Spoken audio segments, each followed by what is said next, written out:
सभापति महोदय, हमारा यह देश विश्व का सबसे बड़ा लोकतांत्रिक देश है। इसके लोकतांत्रिक स्वरूप को बनाए रखने के लिए हमें निरंतर प्रयास करने होंगे। इस देश के प्रत्येक नागरिक का यह कर्तव्य है कि वह सिर्फ अपने स्वार्थ के ही बारे में ना सोचकर देश के हित में कार्य करे, क्योंकि देश हित से बढ़कर और कोई कार्य नहीं होता और यही प्रमुख है, यही लोकतंत्र का आधार भी है। इससे हमारा देश निरंतर प्रगति की ओर बढ़ेगा। साथ ही हमारे लोकतंत्र की जड़ें मजबूत होंगी जब तक देश के समस्त नागरिक अपने कर्तव्य के प्रति पूर्ण सजग नहीं होंगे, तब तक देश प्रगति नहीं कर सकेगा। इसलिए सभी दलों को एक साथ मिलजुल कर कार्य करना होगा। इस संबंध में मेरा एक सुझाव यह भी है कि हमारे संसद सदस्यों को यह जिम्मेदारी स्वयं अपने ऊपर लेनी चाहिए। हमारे दोनों सदनों के सदस्यों को चाहिए कि वे गांव-गांव में जाकर सरकार द्वारा किसानों और गरीबों के लिए चलाई जा रही योजनाओं के विषय में पूर्ण जानकारी दें।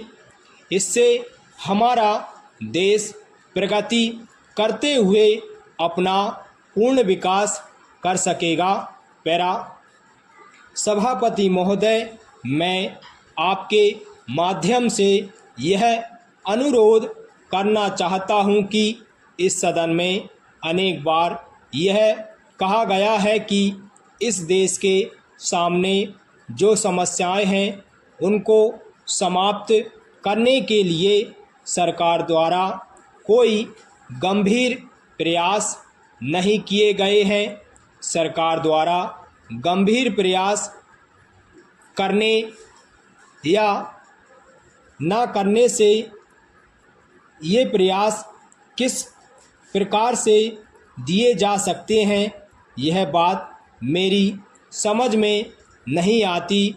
कुछ वर्ष पूर्व देश के कई हिस्सों में यह चर्चा का विषय बन गया था कि देश के सभी लोगों को आपस में सहयोग करना चाहिए, सभी दलों को आपस में मिलजुल कर कार्य करना चाहिए। किंतु क्या वास्तव में ऐसा हो पाता है, इस पर विचार किया जा सकता है। महोदय, आज हमारे देश के विभिन्न राज्यों में पढ़े लिखे लोगों का प्रतिशत बढ़ता ही जा रहा है। यहाँ तक कि केरल में 100% साक्षरता है। अतः किसी भी दल के नेता को या इस सदन के सदस्य को आलोचना करने से पहले विभिन्न क्षेत्रों में जो प्रगति हुई है उसके बारे में सही जानकारी प्राप्त करके फिर अपनी बात रखनी चाहिए।